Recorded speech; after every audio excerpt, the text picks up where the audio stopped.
Proverbios capítulo 1, versículos del 1 en adelante. Fíjese, voy a leer hoy, en la meditación de hoy, voy a leer algunos versículos de Proverbios.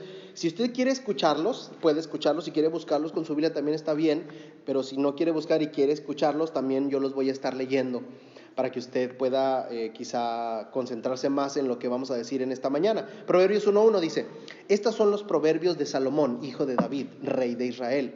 El propósito de los proverbios es enseñar sabiduría y disciplina y ayudar a las personas a comprender la inteligencia de los sabios. Mira el versículo 3. Su propósito es enseñarles a vivir una vida disciplinada y exitosa y ayudarles a hacer lo que es correcto, justo e imparcial. Estos proverbios darán inteligencia al ingenuo, conocimiento y discernimiento al joven. Que el sabio escuche estos proverbios y se haga aún más sabio, que el que tiene entendimiento reciba dirección. Al estudiar el significado de estos proverbios y estas parábolas, las palabras de los sabios y sus enigmas. El 7, el temor de Jehová es la base de la verdadera sabiduría. Para los necios, pero los necios desprecian la sabiduría y la disciplina. Entonces, fíjese, hermanos, ser sabio, tener sabiduría, no es tener una gran inteligencia necesariamente, quizá tiene que ver, pero no necesariamente es lo mismo. Ser sabio no es ser astuto para conseguir las cosas, ser sabio no es haber experimentado un montón. Ser sabio, hermanos, según lo que acabamos de leer, tiene que ver con disciplina. ¿Sí leyó la palabra ahí? Tiene que ver con disciplina, y la disciplina, hermanos, es el arte de repetir las cosas varias veces hasta que nos salgan, ¿verdad? Es la disciplina, es tomar buenas decisiones. Y número 3, según lo que acabamos de leer, y hacer lo correcto en el momento correcto. ¿Se fijan eso? Entonces, 3 cosas según este pasaje.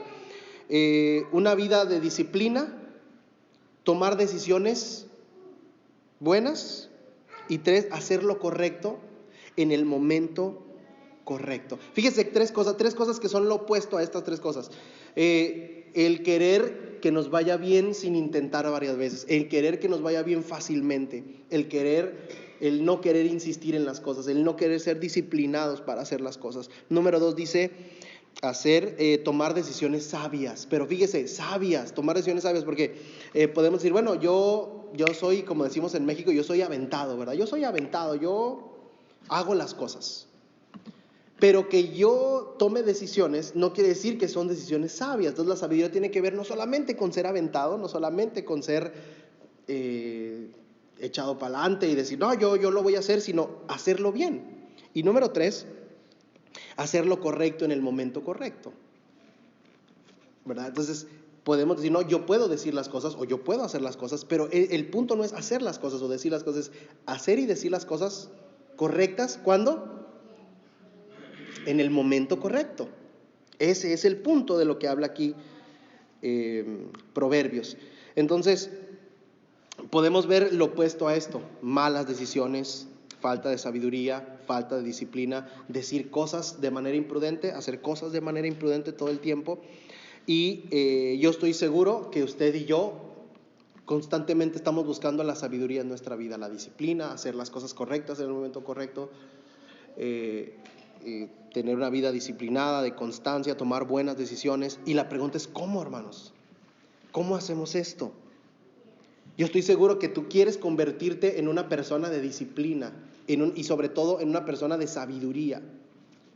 Yo estoy seguro que usted quiere ser un hombre o una mujer de sabiduría, ¿verdad? Que en algún momento, o quizá si usted es sabio ya, convertirse y tener aún más sabiduría de esa que Dios nos da, ¿verdad? Las personas de sabiduría, usted lo sabe porque usted ha hablado con algunas de ellas, o quizá usted es una de ellas, pero las personas de sabiduría, hermanos, dicen las cosas correctas en el momento correcto. No hay mejor oasis para el corazón que escuchar las palabras correctas en el momento correcto. Y lo opuesto también es súper tóxico y súper terrible para la vida de una persona, escuchar la cosa incorrecta en el momento incorrecto. Y quizá algunos tenemos el arte de decir lo incorrecto en el momento incorrecto, ¿verdad? Y lo opuesto es la sabiduría, hermanos, decir lo correcto en el momento en el que la persona lo necesita y también callar cuando la otra persona lo necesita. Entonces estoy seguro, hermanos, que usted y yo buscamos la sabiduría. Sabe que en el libro de Proverbios, ahorita vamos a hablar de eso y en 6 semanas vamos a hablar de eso, pero en el pensamiento judío, la sabiduría era una mujer, ¿verdad? En el pensamiento judío la sabiduría era una mujer a la que hay que buscar para que nos abra su casa y nos invite a cenar y absorber de ella. Eso era la sabiduría. Entonces vamos a tratar de descubrir a esa mujer sabia que nos va a invitar a su casa a cenar y que nos va a dejar absorber de toda su sabiduría y poderla hacer nuestra. ¿Cómo se hace eso, hermanos? ¿Cómo podemos nosotros, hermanos, ser más sabios, perseguir la sabiduría de Dios? ¿Cómo poder dar consejos sabios a nuestros hijos? Poder darle consejos sabios y sobre todo poder aplicar esa sabiduría en nuestra propia vida a la hora de las decisiones, a la hora de hablar, a la hora de actuar. ¿Cómo podemos tener esa sabiduría? Bueno, en 6 semanas, hermanos, vamos a tener esta serie y todas nuestras enseñanzas van a estar basadas en el libro de Proverbios. Y le confieso algo que yo tengo ya mucho tiempo tratando de hacer una serie en el libro de Proverbios, pero me cuesta mucho por la manera en la que el libro está estructurado, que son como proverbios individuales cada versículo. Entonces me ha costado mucho buscarle una unidad a un párrafo sin poder ver que siento como que cada versículo cambia de tema. Entonces me ha costado un poco, y una de las cosas que hice mientras Víctor y Luis nos edificaban con la serie de cómo ser un buen miembro fue precisamente darme a la tarea de crear una serie basada en el libro de Proverbios, ¿verdad? Entonces lo mejor que pude hacer fueron 6 semanas. Entonces vamos a hablar, hermanos, de sabiduría, y la siguiente semana sobre el orgullo, el manejo de nuestras palabras, el manejo de nuestras emociones, el manejo de nuestras relaciones y nuestra propia identidad. 6 cosas, todas basadas en el libro de Proverbios, Es muy importante, primero, la sabiduría, cómo buscar la sabiduría. Número 2, cómo manejar nuestro orgullo. ¿Por qué? Porque veíamos en la clase, hermanos, que la primera cosa que hace el enemigo, hermanos, es pisarnos el orgullo, ¿verdad? Y a partir de eso nos ataca grandemente. Entonces vamos a ver la próxima semana el orgullo, el manejo de las palabras. ¿Cuántas veces no nos metemos en problemas por lo que no debo decir o por lo que sí debo decir? Las emociones. Una persona que no maneja sus estados de ánimo, que no maneja sus emociones, está destinada a fracasar en la vida, hermanos. Una persona que no puede manejar su enojo, lo que debe decir, cuándo estar bien y cuándo no, va a tener grandes problemas en la vida. Y el libro de Proverbios nos va a hablar grandemente sobre esto. Y donde explota la bomba usualmente en las relaciones. Cómo poder manejar mejor nuestras relaciones, ¿verdad? Y al final la identidad, quiénes somos. Todo esto basado en el libro de Proverbios. Y todo esto, hermanos, para que juntos busquemos en cada uno de estos temas más la sabiduría de Dios en nuestra vida, y poder nosotros simplemente vivir una vida mejor, tener mejores decisiones, tener más tranquilidad, tener más paz en nuestro corazón. Entonces, rápidamente, hermanos, sobre la sabiduría, hermanos, lo primero que nosotros necesitamos entender es que Dios es la fuente de la sabiduría. ¿Se acuerda lo que dice Santiago? El que tiene falta de sabiduría, ¿qué tiene que hacer? Pídala a Dios. Entonces, aquí es donde lo que decíamos al principio, ¿verdad? La sabiduría, hermanos, no se adquiere viviendo mucho, experimentando mucho.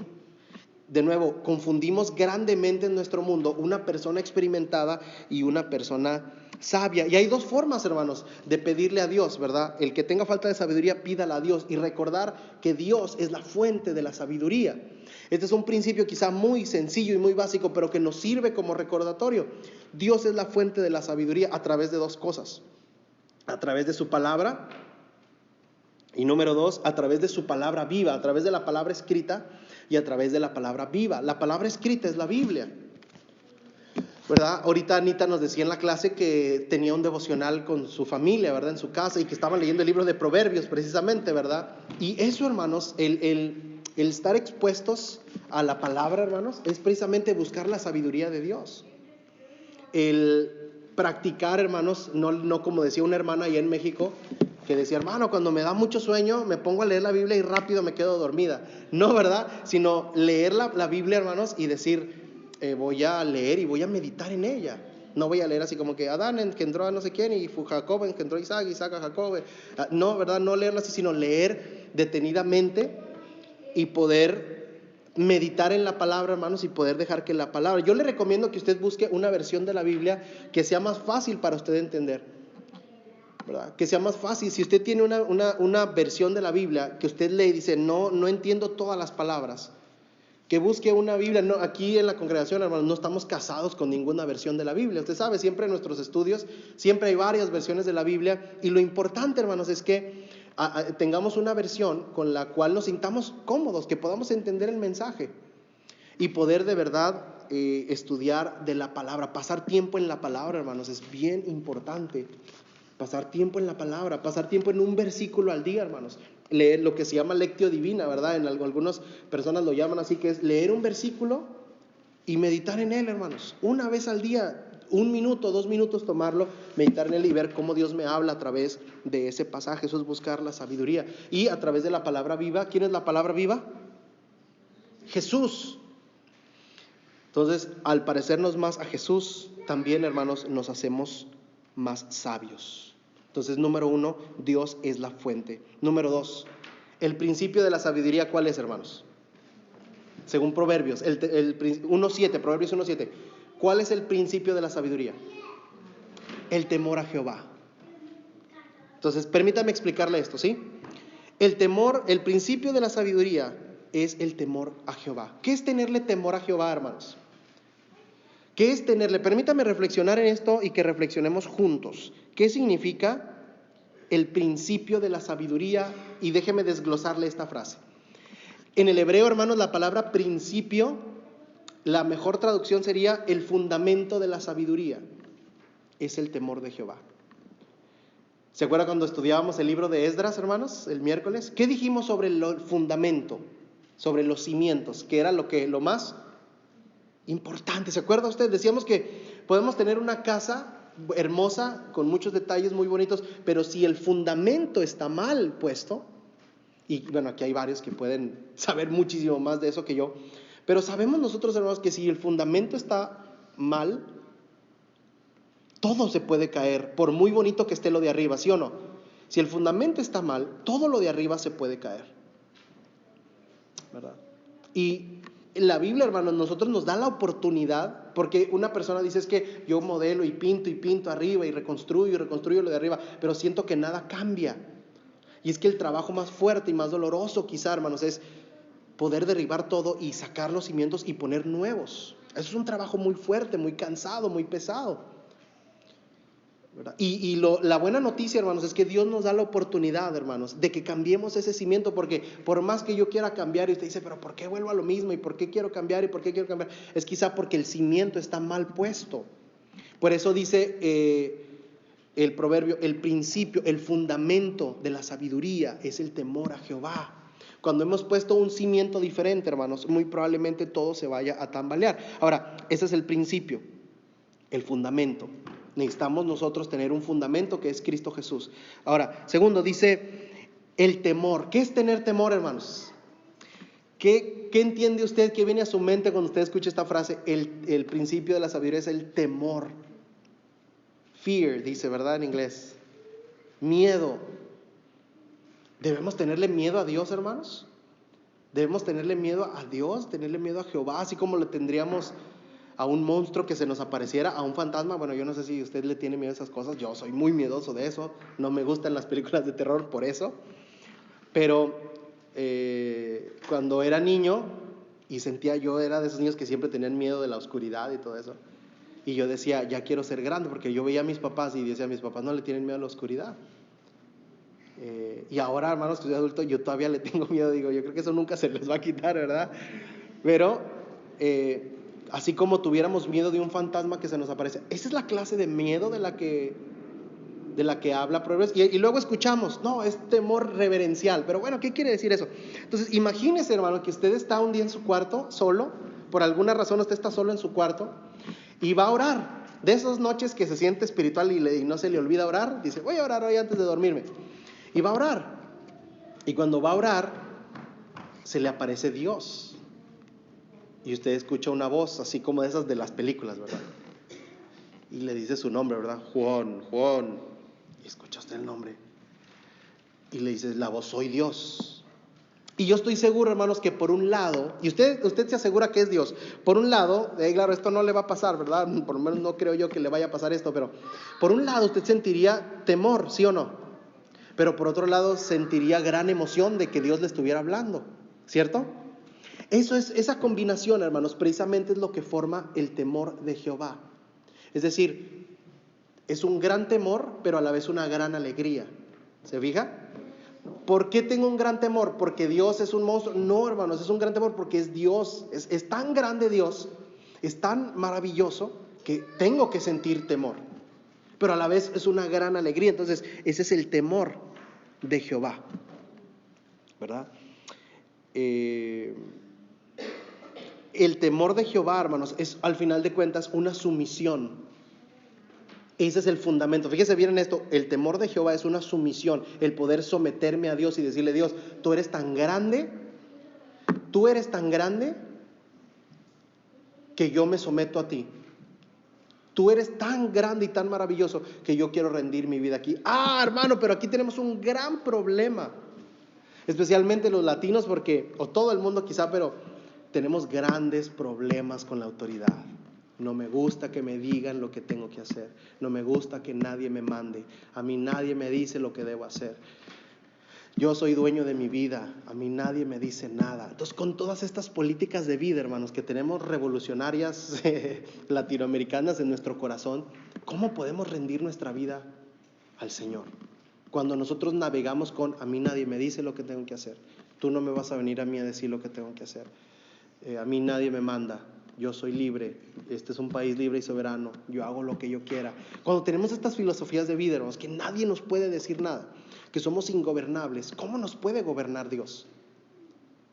Por eso siempre le decimos a los líderes, el principio del liderazgo es: un gran líder antes fue un gran discípulo, ¿verdad?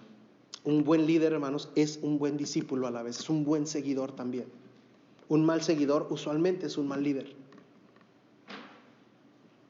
Porque la sumisión es muy importante. Poderle decir a Dios, y aquí es donde vienen todos nuestros problemas de nuestro cristianismo, de venir a la iglesia, de la ofrenda, de la vida, hermanos, que no podemos ser sumisos a Dios porque simplemente a mí nadie me dice lo que tengo que hacer. Por eso el principio dice: el principio de la sabiduría es el temor de Jehová, el hecho que yo diga: Señor, tú eres tan grande, tú eres mi jefe, tú eres mi todo, yo estoy a lo que tú digas. Cuando un cristiano, hermanos, vive de esa forma, su vida cambia. Deja de andar navegando con la bandera de: a mí nadie me dice nada. El principio de la sabiduría es el temor de Jehová. Tercera cosa, la sabiduría se busca. Fíjese lo que dice el capítulo 2 en el versículo 1. Aquí Proverbios 2:1 dice: Hijo mío, presta atención a lo que digo y atesora mis mandamientos. Afina tus oídos a la sabiduría. Fíjese esto: afina tus oídos a la sabiduría y concéntrate en el entendimiento. Clama por inteligencia y pide entendimiento. Búscalos como si fueran la plata. Búscalos como si fueran tesoros escondidos. Oiga, hermano, imagínese que usted y yo buscáramos la sabiduría como buscamos el dinero. ¿Qué le parece esa comparación del proverbista, hermanos? Que usted y yo buscáramos la sabiduría como buscamos, como dicen en Venezuela, la plata. Que usted y yo buscáramos la sabiduría, hermanos. Ese es el tercer principio. La sabiduría se busca. Que usted y yo buscáramos la sabiduría como se busca la plata. Fíjese lo que dice la maestra aquí. La maestra dice: hijo mío, presta atención y atesora mis mandamientos. ¿Se acuerda usted? Bueno, no sé si usted le decían, pero ¿se acuerda usted la maestra cuando le decía: es que te digo una cosa y te entra por aquí y qué? ¿Nunca le dijeron eso a usted? En la escuela a mí todo el tiempo me lo decían: ay, Juan Manuel, es que te lo digo y te entra por una y te sale por acá. Hermanos, el problema no nada más en la escuela, es que ya somos adultos y vivimos nuestra vida así. Nos entra por una y nos sale por otra. Y dice aquí el proverbista: aprende a taparte un oído. Dice un predicador de Monterrey: ponte aquí una mano para que no se te salga. Ponte aquí una mano, ¿verdad? Un predicador de Monterrey dice: ponte aquí la mano que no se te salga. Y eso es lo que dice aquí en el versículo 1:2:1. Aprende a guardarlos, a atesorarlos. Porque usualmente la palabra guardar quiere decir obedecerlos en el Antiguo Testamento, pero la palabra que utiliza aquí es: aprende a atesorarlos. Tápate el oído aquí, que si te entra por uno, se te quede, que no se te salga por el otro lado. Así que mira, hermanos, déjenme le digo una cosa en cuanto a atesorar los conocimientos. Cuando nosotros predicamos aquí en la iglesia y enseñamos esta serie de 8 semanas, 7 semanas que hicieron Víctor y Luis, nosotros esperamos y oramos a Dios que usted lo tenga eso en su corazón, ¿verdad? No esperamos que usted diga, pues, hablar, quién sabe de qué hablaron, pero hablaron, ¿verdad? No, hermanos, esperamos que usted se acuerde de las familias, de la importancia de la oración, hermanos, y de todos los temas que ellos nos hablaron, hermanos, que lo tengamos en nuestro corazón. A lo mejor usted dice, bueno, pero no tengo una mente, pero yo estoy seguro que usted hizo algún apunte o que de algún principio se acuerda. Pero no venimos a la iglesia, hermanos, a que nos entre por una y nos salga por otra, sino que cada principio que explicamos, por lo menos un principio, usted lo tenga en su corazón, ¿verdad? Y que usted lo pueda llevar a la práctica, pero sobre todo que usted pueda guardarlo, que no entre por una y salga por otra. Y dice el versículo 2, afina tu oído a la sabiduría. ¿Sabe lo que es afinar una guitarra? ¿Sabe que la guitarra se afina? ¿O sabe que el carro se afina también? Qué interesante, ¿no? Que al carro le digan, en inglés dicen tune up. Igual, afinar. Un término musical para el carro. Dice, lo voy a afinar el carro, como si fuera una guitarra, ¿verdad? ¿Qué significa afinar la guitarra? Afinar el carro significa prepararlo para lo que viene. Y dice ahí, afina tu oído a la sabiduría. Hermano, ¿cómo puedo yo querer oír sabiduría cuando todo el tiempo me la paso afinando mi oído para escuchar tonterías? Si siempre quiero oír tonterías, chismes, esto y lo otro, estoy afinando mi oído para las tonterías y no para la sabiduría. ¿Se fijan eso? Tengamos mucho cuidado la clase de información que nosotros decidimos escuchar. Tengamos cuidado las personas a quien decidimos escuchar. Ahora, usted me dice, hermano, yo estoy en un problema, porque yo trabajo con pura gente que habla tonterías, ¿verdad? Hemos platicado esto con varios, ¿verdad? Pero al final de cuentas, hermanos, hay una diferencia muy grande entre escuchar y entre oír y escucharlo y atesorarlo. No atesore eso. Afine su oído a la sabiduría, atesorando lo que vale la pena. Así como se prepara el carro, se prepara la guitarra para lo que viene, prepare su oído para la sabiduría. La sabiduría se busca. ¿Cómo afinamos nuestro oído, hermanos? Para la sabiduría. Número 4. Los tontos sí existen. Ese es el principio número 4. Dice el 1:7. El principio de la sabiduría es el temor de Jehová, pero los necios desprecian la sabiduría y la disciplina. Y la palabra aquí, hermanos, que siempre se nos traduce como necio, realmente la mejor traducción sería tonto. Quizá a lo mejor la Biblia no nos habla de eso como para no ser ofensiva, o no sé por qué no lo traducen, pero la palabra es mucho más fuerte que la palabra necio. Es el sabio y el tonto. Y un tonto, hermanos, no es un tonto porque sea tonto. O sea, lo que lo hace necio y lo que lo hace insensato y lo que lo hace tonto es precisamente que no cree que necesita de la sabiduría de Dios. ¿Se acuerda el Salmo de David? David dice, los necios, y es la misma palabra en hebreo, los tontos dicen en su corazón, no existe Dios. ¿Se acuerda este salmo? Los necios, los tontos dicen en su corazón, no existe Dios. Esto es precisamente, hermanos, la característica de un necio, que cree que no necesita de la sabiduría de Dios. Inmediatamente cuando leemos el Salmo de David, los necios dicen en su corazón, Dios no existe, pensamos luego en el ateísmo. Pero mire, déjeme le digo 2 cosas sobre estas palabras. 2 cosas, hermanos, estamos ya por terminar. 2 cosas sobre estas palabras. Una, en el hebreo, hermanos, si nosotros pudiéramos leer en hebreo esa frase, Dios no existe o no hay Dios, dice en inglés, there is no God. En hebreo no existe esa palabra, there is, no está la palabra existe. Solamente está la palabra no, Dios. El necio dice en su corazón, Dios no. ¿Se fija, hermanos? Es decir, que a lo mejor yo creo que Dios existe, pero ¿cuántas veces a Dios yo le he dicho, Dios, no? ¿Cuántas veces, hermanos? ¿Cuántas veces sabemos lo que es bueno y decimos Dios no? Ahora, esa es la primera. La segunda cosa que le quiero decir sobre estas palabras es, dice David, el necio, ¿dónde dice el necio no hay Dios? ¿Dónde? Dice el necio en su corazón.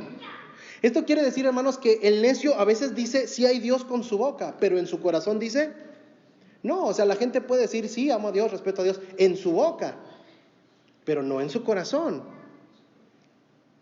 ¿verdad? Es decir, que el necio puede decir sí lo voy a hacer, pero en su corazón ¿qué dice? No. Eso es lo que a un necio lo hace necio. Lo que a un tonto, no usando la palabra tonto de una manera ofensiva, sino de una manera como la usa Proverbios, un insensato, es lo que lo hace un insensato, un tonto, un necio, que tiene la capacidad de decirle a Dios, no Dios. Hermano, ¿quién tiene la capacidad? Si hay una cosa que a mí me revienta, hermanos, me hace mucho enojar, es que mis hijos me digan, oye, haz esto. No, que lo hacen muy a menudo, ¿verdad? Pero, oye, haz esto. No. Y yo les digo, usted tiene que decir, sí, papá. No. Entonces, imagínese, si a nosotros, hermanos, nos da coraje que un hijo nos diga, no. Imagínese, hermanos, decirle a Dios, y tan a menudo que pasa decirle a Dios, no, Dios, no. No, yo lo voy a hacer así. Eso es ser necio. Y lo último, hermanos, es nuestra decisión. Con esto terminamos. En Proverbios 9 se nos presenta la historia de dos mujeres que hacen una cena. Del capítulo 9, del 1 al 6, nos presenta a una mujer que hace una cena, y del 7 en adelante nos presenta a otra, del 13 en adelante, nos presenta a la necia, la atrevida, del capítulo 9. Las dos se parecen mucho. Las dos, usted va caminando por una calle, en el capítulo 9 es la historia de estas dos mujeres que te invitan a su casa. Una es la necedad y otra es la sabiduría, porque de nuevo en el pensamiento hebreo ellos pensaban que la sabiduría era una mujer, o por lo menos ellos la enseñaban así. Entonces va la persona por la calle, y hay dos puertas abiertas, como era la cultura judía, la puerta siempre abierta. Y hay dos mujeres diciéndole, venga, lo invitamos a cenar, tenemos una gran cena. Las dos te están diciendo lo mismo, las dos se parecen mucho, las dos son hospitalarias, pero una es la necedad y la otra es la sabiduría. Y el capítulo 9, hermanos, nos lleva a pensar y nos lleva a concluir que al final de cuentas, ¿quién va a decidir a dónde entrar? No soy yo. Hermanos, en la casa de la necia, hermanos, ahí se cena rico. Ahí se cena rico, hermanos. Y ahí se conversa rico también, ¿verdad? Porque tiene una plática muy, muy morbosa e interesante, ¿verdad? La necia. Pero la sabiduría, hermanos, nos va a hablar de Dios, nos va a acercar más a Dios. Entonces, aquí nosotros necesitamos preguntarnos, hermanos, intencionalmente, ¿con quién pasamos tiempo? ¿Con gente que nos acerca a Dios? Porque déjenme les digo, entrar a cenar a la casa de la morbosa, de la necia, es atractivo, hermanos, uno se la pasa bien ahí. Pero entrar a la casa de la sabia, a la casa de la sabiduría, hermanos, es aún más delicioso, porque eso nos acerca a Dios. El punto es que cuando estamos en la calle decidiendo, se parecen mucho. Se parecen mucho. La decisión parece obvia, hermano, claro que me voy a meter a la casa de la sabia. Pero usted y yo hemos vivido lo suficiente, hermanos, para saber que la vida es engañosa, que la vida no es fácil, que uno puede caer en un engaño rápidamente. Usted y yo sabemos eso, que la vida no es color de rosa y que necesitamos estar bien, bien alerta. Déjeme le digo esto, hermanos, si usted quiere sabiduría, fíjese los puntos que hemos tocado hoy. Dios es la fuente. El principio, el fundamento es que usted tenga una sumisión a Dios y diga, Señor, tú eres mi todo y yo estoy rendido a ti. Eso no quiere decir que vamos a tener una vida perfecta, pero ya tiene un gran fundamento. Su vida está entregada a Jehová. Número 3, la sabiduría se busca, hay que afinar el oído, hay que taparnos para cuando nos entre una cosa se quede en nuestro corazón. Recuerda, hermanos, que los tontos sí existen. Número 4, y la más grande insensatez y necedad que podemos decir es decirle a Dios que no. Número 5, Estamos parados en una calle donde siempre nos va a invitar la necia y la sabia. Y esa es nuestra decisión a dónde vamos a entrar. Termino diciéndote que Dios, hermanos, revela, nos derrama su perfecta sabiduría en nosotros. De eso no hay duda. La duda, hermanos, es cómo nosotros usamos la sabiduría. Nunca le ha pasado, y déjeme le doy un ejemplo. Déjeme le doy un ejemplo de cómo Dios derrama su sabiduría en usted y a pesar de eso a veces no la usamos. Dios la derrama en nosotros. ¿Nunca le ha pasado que usted sabe cuál es la decisión correcta, la decisión divina, la decisión espiritual y a pesar de eso usted decide no hacerlo? ¿A él le ha pasado eso? Ahí está el ejemplo. Dios derrama su perfecta sabiduría en nosotros. Usted sabe lo que es bueno. Y realmente no es muy complicado, hermanos, saber lo que Dios quiere. El problema es que a pesar de que muchas veces sabemos esto no es bueno, va y lo hace. Entonces necesitamos buscar la sabiduría, hermanos. Vivir vidas sabias. Y sobre todo, hermanos, yo quiero invitarle en esta mañana a que busque a Dios en oración y le pida sabiduría. Ore a Dios por sabiduría, hermanos. Eso fue lo que hizo Salomón, ¿se acuerda? Porque Salomón entendía lo importante que es para las relaciones, para las emociones, para su hogar, ser una persona sabia. Señor, dame sabiduría. Mira, no importan las riquezas, no importan nada, pero si yo tengo sabiduría, vamos a salir adelante. Porque ese espíritu, esa sabiduría viene por el Espíritu de Dios que mora en nosotros. Vamos a seguir pensando en esto, hermanos. ¿Cuánta sabiduría nos falta? ¿Cuánto aplicamos bien nuestra sabiduría? ¿Cuánto la buscamos? ¿Cuánto queremos parecernos más al Señor Jesucristo? Que el Señor les bendiga, hermanos.